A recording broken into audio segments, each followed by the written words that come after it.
The night everything changed began with a sound that still haunted people who were there, the sharp screech of tires cutting through the noise of a busy street, followed by a moment of frozen silence where 40 people stood holding their phones instead of their breath, watching a small boy stumble into danger while a homeless girl with nothing to lose ran straight toward it. And before you continue watching, if you believe in kindness, second chances, and stories that remind us humanity is still alive, take a moment to like this video, share it with someone who needs hope, subscribe to the channel, and tell us in the comments where you're watching from, because this story proves that heroes don't always wear clean clothes or have safe places to sleep. The boy's name was Lucas Carter, 8 years old, bright-eyed, restless, and the only son of Daniel Carter, a heavily built biker with a thick beard, scarred knuckles, and a reputation that made most people cross the street when they saw him coming. But on that night Daniel wasn't a biker feared by strangers, he was just a father distracted for a split second, answering a phone call near a crowded convenience store while Lucas chased a rolling soda can toward the edge of the road, laughing. Unaware of the speeding car that ran the red light as 40 people lifted their phones, recording, gasping, frozen by shock or fear or the strange distance a screen creates between danger and responsibility. Near the sidewalk sat a young homeless girl named Emily Dawson, no more than 19, wrapped in a dirty hoodie 2 sizes too big, her hair tangled, her face pale from weeks of hunger and cold nights, a girl most people avoided, stepped around, or pretended not to see, a girl whose life had already taught her what it meant to be invisible. But when she saw Lucas step off the curb, something inside her snapped awake, something older than fear, stronger than survival instinct, and without thinking, without planning, she ran. The car was seconds away, horns blaring, people shouting too late, cameras shaking, and Emily threw herself forward, grabbing Lucas and pushing him hard enough that both of them hit the pavement as the car flew past, missing them by inches, the wind from it ripping her hood back as her head slammed against the curb, her body curling around the boy like a shield. The crowd exploded into noise then, screams, curses, sirens in the distance, and Daniel's world collapsed into a single image of his son crying but alive, and a homeless girl bleeding on the concrete, unconscious, while dozens of people kept filming even as others finally rushed forward. Daniel dropped to his knees beside Lucas, checking him frantically, his hands shaking in a way they never had during fights, crashes, or years on the road, and when he realized his son was safe, his eyes lifted to Emily, blood running from a cut on her forehead, her breathing shallow, and something inside the hardened biker cracked wide open. The ambulance arrived, police followed, statements were taken, videos were already spreading online with captions arguing about heroism and bystander apathy, but Emily's name was barely mentioned, listed as unknown homeless female in early reports, while Daniel rode in the ambulance holding Lucas's hand, unable to stop looking at the other stretcher where the girl lay alone.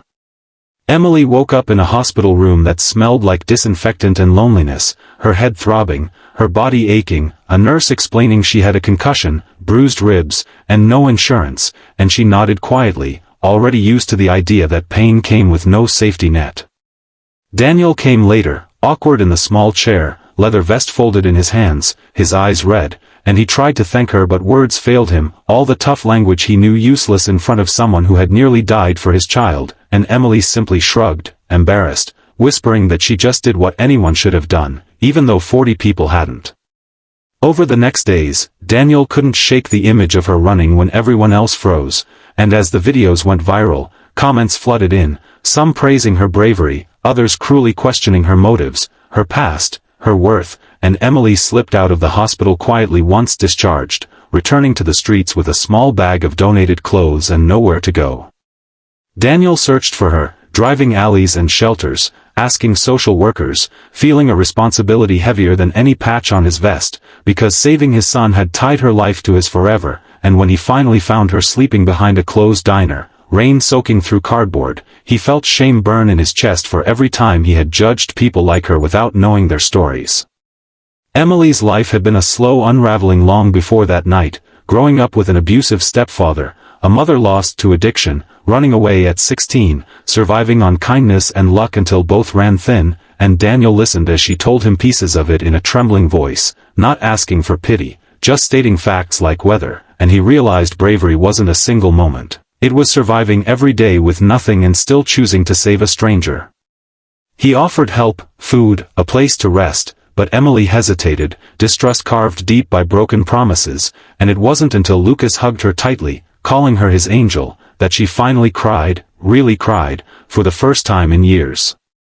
Daniel did something then that surprised even himself. He called his brothers, not just any bikers, but 97 members of the Hells Angels chapter he rode with, men known in headlines for chaos, fear, and rebellion, and he told them the story, not leaving out the part where 40 people filmed while a homeless girl saved his son. What happened next rewrote what people thought they knew about those men. They showed up quietly at first, one by one, bringing clothes, food, blankets, then lawyers who knew systems, doctors who offered follow-ups, a social worker's number scribbled on a napkin, and within days they raised enough money to get Emily into a small apartment, pay her medical bills, and enroll her in counseling and job training, not as charity, but as respect. When people recognized the bikers helping a homeless girl, the internet shifted, videos surfaced of tattooed arms carrying groceries, fixing broken doors, teaching Emily how to ride a motorcycle, Lucas laughing between them, and the same cameras that once captured indifference now filmed redemption. Emily struggled, healing wasn't instant, nightmares lingered, self-worth didn't arrive with keys to an apartment, and there were days she almost ran back to the streets because stability felt foreign and frightening, but Daniel stayed patient, checking in, reminding her she wasn't a debt to be repaid, she was family now. The Hells Angels didn't make speeches, didn't seek praise, but the story spread anyway, changing how people saw that night, shifting focus from the viral near tragedy to the quiet courage that prevented it and the unexpected compassion that followed. Lucas recovered fully, but he never forgot, drawing pictures of Emily with wings, telling his friends about the girl who saved him when everyone else watched, and Daniel learned that strength wasn't just in fists or engines, it was in standing up when it mattered and lifting others when the world pushed them down. As months passed, Emily found work at a community center, helping other runaways, her voice steady when she told them survival didn't have to mean being alone forever, and on the anniversary of that night, the 97 bikers gathered with her and Lucas at the same street corner, not to film, but to stand, a silent reminder that doing the right thing doesn't need an audience, just a heart willing to act. And if this story reached something deep inside you, if it made you think differently about the people you pass every day, please like this video, share it, and leave a comment, because your engagement helps stories like this reach more hearts that need them. And just before this story ends, we ask you one simple thing. Comment the word humanity if you believe one brave choice can change many lives, because sometimes it takes a homeless girl, a saved child, and 97 unlikely heroes to remind the world who we can be.